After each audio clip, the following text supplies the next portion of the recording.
স্বামী নিয়ে অপুর চালবাজি ফাঁস, বুবলির বোমা ফাটানো অভিযোগে তোলপাড় পুরা সোশ্যাল মিডিয়া। দর্শকগণ, আজকের এপিসোডে যা বেরিয়েছে তা নেটিজেনদের পুরোপুরি চমকে দিয়েছে। স্বামী নিয়ে অপুর কথিত চালবাজির বিরুদ্ধে বুবলি ছুড়ে দিলেন একের পর এক বিস্ফোরক অভিযোগ।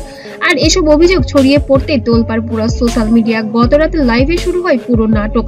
বুবলি হঠাৎ করে জানান দেন, অনেকদিন ধরেই আমি চুপ ছিলাম, কিন্তু আর পারছি না।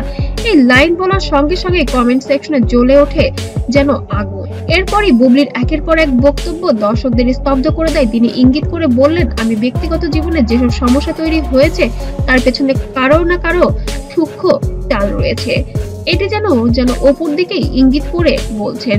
নেটিজেনরাও দাবি করেছেন, এই কারো বলতে তিনি অপুকেই বুঝিয়েছেন নাকি। বুবলি বলেন, স্বামীকে নিয়ে যে ভুল তথ্য ছড়ানো হচ্ছে সেটা কোনো সাধারণ কাজ না, কেউ একজন ইচ্ছা করে ভুল বোঝাবুঝি তৈরি করছে। এই কথার পরই দর্শকদের বড় একটি অংশ ধরে নেয় বুবলি সরাসরি অপুকে নিশানা করেছেন। ঘটনার মাত্র কয়েক ঘন্টা পরে অপুর নামে একটি পোস্ট দেখা যায়, যেখানে তিনি লিখেছেন, আমি কাউকে নিয়ে নেতিবাচক কথা বলতে চাই না, তবে আমাকে ঘিরে যেসব মিথ্যা ছড়ানো হচ্ছে তার জবাব সময় হলে আমি দিব। Drama just started, is Apu hitting back? এমনই কিছু কমেন্টে ভরে গিয়েছে পুরো সোশ্যাল মিডিয়ায়। এদিকে সোশ্যাল মিডিয়ায় চলছে তুমুল আলোচনা। কেউ বলেছে বুবলি তার ক্ষোভ জমে থাকার কারণে ফেটে পড়েছেন, আবার কেউ বা বলেছে অপুর নিরাপত্তায় অনেক কিছু বলে দিচ্ছে। বুবলি ঠিকই বলেছ, অপুর আচরণ সন্দেহজনক, এটা আবার নতুন মনোযোগ পাওয়ার কৌশল। এমন কিছু কমেন্টে ভরে উঠেছে যেন পুরা সোশ্যাল পেজ। দুই পক্ষের কেউই সরাসরি কারো নাম না নিলেও কথাবার্তা ফাঁকে ফাঁকে যেন পুরো গল্পটাই পরিষ্কার। এই রহস্যময় অভিযোগ ইঙ্গিত নেটিজেনদের আরো কৌতূহলী করে তুলেছে।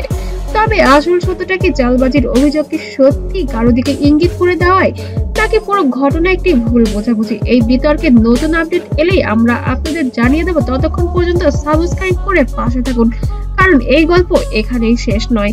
আরো কিছু গল্প আছে যেটা আপনারা ফলো দিয়ে রাখলেই অবশ্যই সম্পূর্ণ জানতে পারবেন। আর অবশ্যই কমেন্ট করতে যেন ভুলবেন না যে অপু বুবলির ফিকশনটা এবার কোন পর্যায়ে পৌঁছাবে।